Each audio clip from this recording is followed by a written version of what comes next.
We'll step over here just a second. Okay, right here. Okay. Now stay behind us. Okay. Okay. I'm Attorney Ben Crump, the lead attorney for the family of George Floyd. Quiet, please. I'm Attorney Ben Crump, the lead attorney for the family of George Floyd, and recently arriving in Minneapolis is his son, Quincy Mason. He's going to make a few remarks to you. Understand this is a young man who is brokenhearted, and this is very emotional for him. Now, we come here today to this spot to remember George Floyd, who was tortured to death. And so we thank the Minnesota governor for bringing human rights charges against the Minneapolis Police Department, because we absolutely believe that he was tortured in the last 8 minutes and 46 seconds of his life. Witness Donna Williams yesterday, who was the person in the video saying you all are going to kill him, likened it to suffocation, like a fish out of water, gasping for air. The independent autopsy performed by the family concluded that George Floyd was starving for air. He needed a breath. And the ambulance that came here to pick him up from this very spot was the hearse for George Floyd. And so we are demanding justice based on the autopsy findings, but more importantly, what the entire world has seen now with their eyes that they cannot unsee. The autopsy, the medical reasons cause of death was mechanical asphyxiation based on the knee to his neck and the 2 knees to his back that was compressing his lungs, not allowing them to circulate air and blood to his brain. He died because he was starving for air. He needed a breath. And so we are demanding justice. We expect all of the police officers to be arrested before we have the memorial here in Minneapolis, Minnesota tomorrow.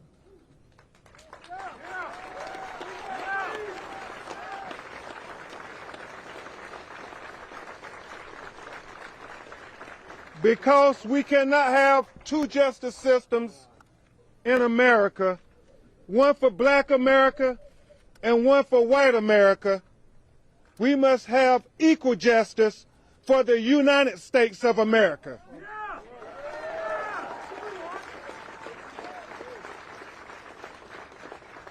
And change is going to come in the tragic killing of George Floyd. And I proclaim, with his son as my witness, that change starts today.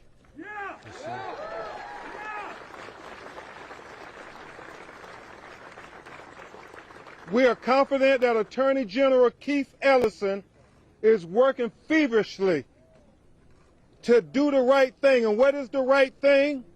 To make sure that George Floyd family is afforded justice by holding these officers accountable to the full extent of the law. Each and every one of those 4 officers.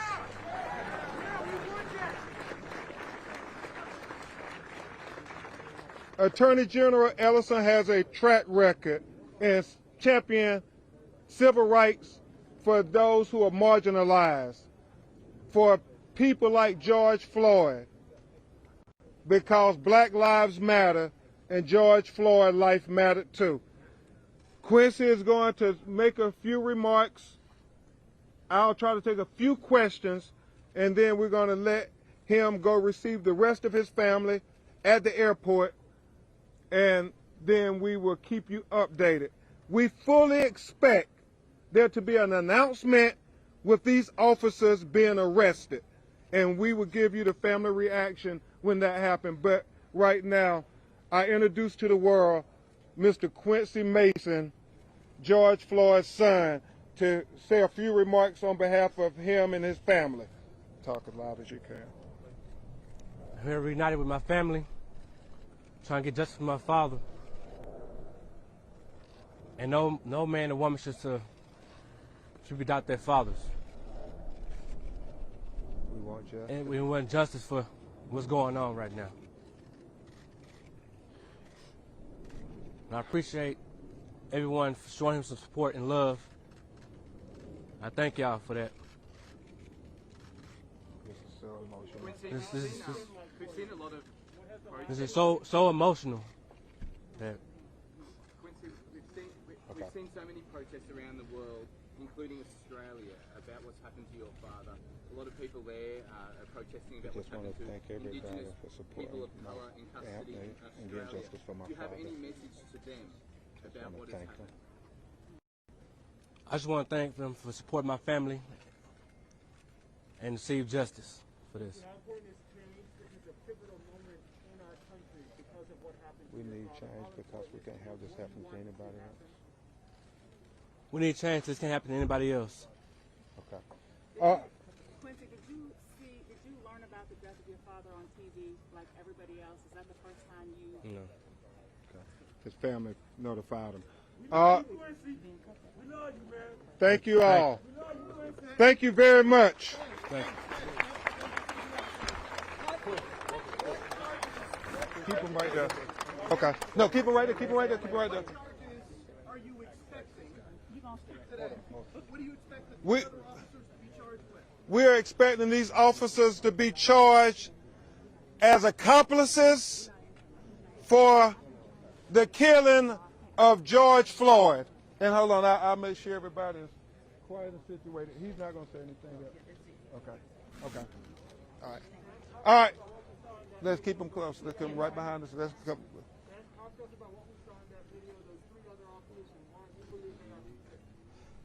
Obviously, as the police chief said, these officers are complicit by their silence, but we now know, based on the audio from their body cam video, that they also are accomplices because their failure to act when they knew that they did not have a post. Remember, one officer said, he doesn't have a post. Maybe we should turn him over on his side. However, Officer Shervin said, no, we're going to keep him in that position. To us, that is intent. And that's why the family is calling for first-degree murder charges against Officer Chauvin for having his knee in his neck.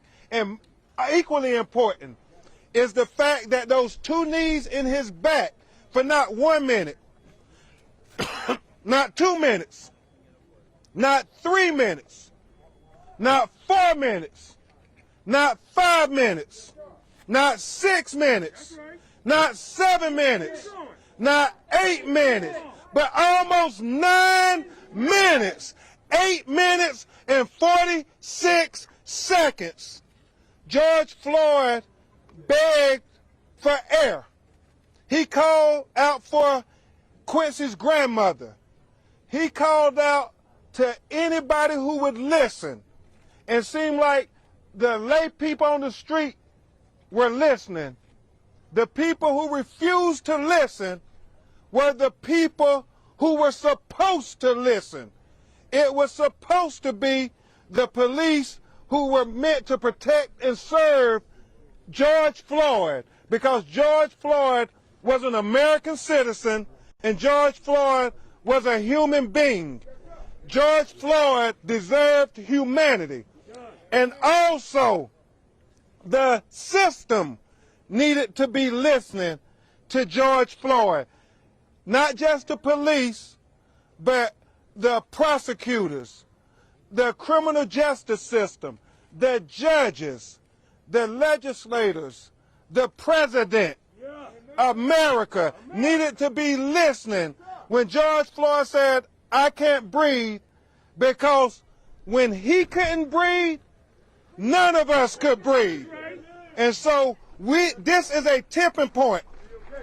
This is a tipping point.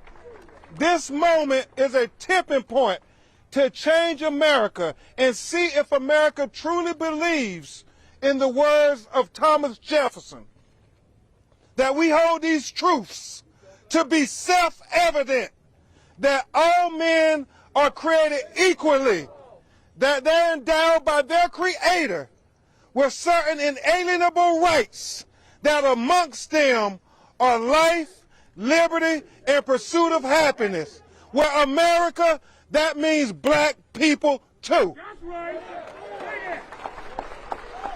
Does that answer your question, George? Okay. Two quick questions. What do you say to the other 3 officers who did not intervene? What do you say to them? You know, the family of George Floyd watched the video in agony. You've seen Philonis, you've seen Rodney, you've seen Bridget, you've seen Terrence, you've seen his children.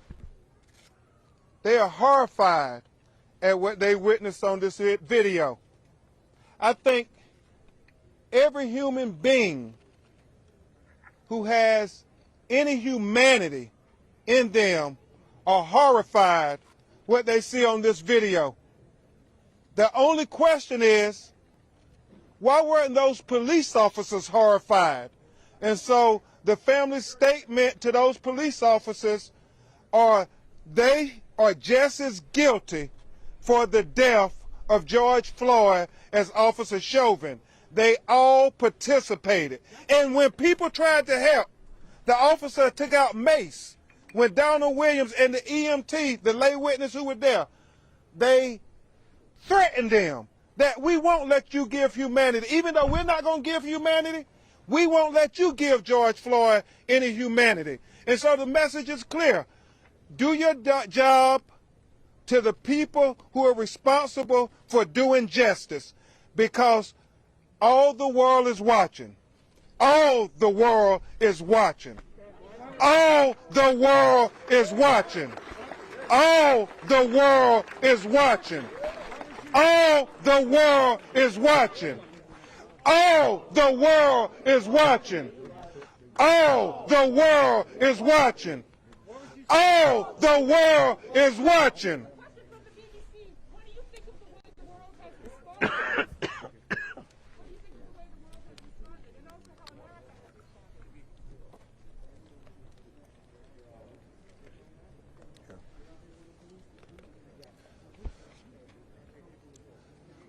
The response of the world has been heartening to this family. Their entire family have been very heartening.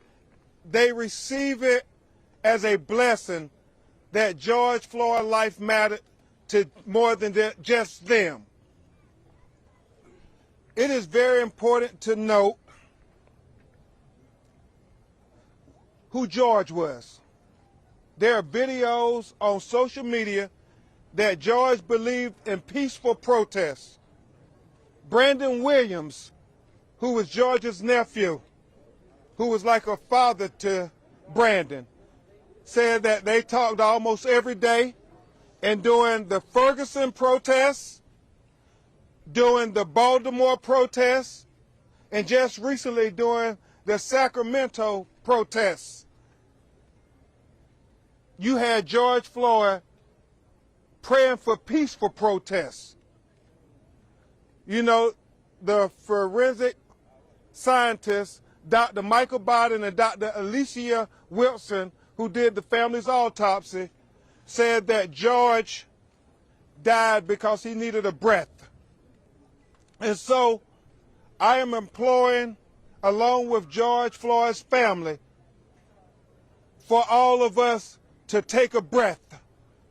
For peace, let's take a breath. For justice, let's take a breath to heal our country. And most importantly, let's take a breath for George Floyd as we get ready to memorialize him this week and lay him to his final rest on next Tuesday. Let's take a breath this week to heal the country and to remember George. Let's follow George's example. He would have wanted peaceful protests. He wants everybody to use their voice, but he wants them to do it in a constructive way. So as we get ready to memorialize him on tomorrow at North Central University with all his family, I also want us to remember that Breonna Taylor, the young lady who was executed in the sanctity of her own home in Louisville, Kentucky, birthday would be on Friday. So let's take a breath for Breonna as well. Let's take a breath for Ahmaud Arbery as well. Let's take a breath for Terrence Crutcher as well. Let's take a breath for Pamela Turner, who was killed in Houston. Let's take a breath for Alton Sterling, who was killed in Baton Rouge, Louisiana. Let's take a breath for Philando Castile, who was killed here in Minneapolis, Minnesota. Let's take a breath for Laquan McDonald, who was killed in Chicago, Illinois. Let's take a breath for Sandra Bland, who was killed in Texas. Let's take a breath for Natasha McKinney, who was killed by police in Virginia. That's right. Let's take a breath for Stephon Clark, who was killed in Sacramento, California. Let's take a breath for Corey Jones, who was killed in Palm Beach, Florida. Let's take a breath for Botham Jones, who was killed in his own apartment in Dallas, Texas. Let's take a breath for Eric Gardner, who was killed in Staten Island, New York. Let's take a breath for Freddie Gray, who was killed in Baltimore, Maryland. Let's take a breath for Walter Scott, who was killed in South Carolina. Let's take a breath for Jamar Clark, who was killed here in Minneapolis. Right. Let's take a breath for Nelson, North Side, Minneapolis. Let's take a breath for Michael Brown, who was killed in Ferguson. Let's take a breath for 12-year-old Tamir Rice, who was killed in Cleveland, Ohio by the police. Let's take a breath for Trayvon Benjamin Martin, who was killed in Sanford, Florida.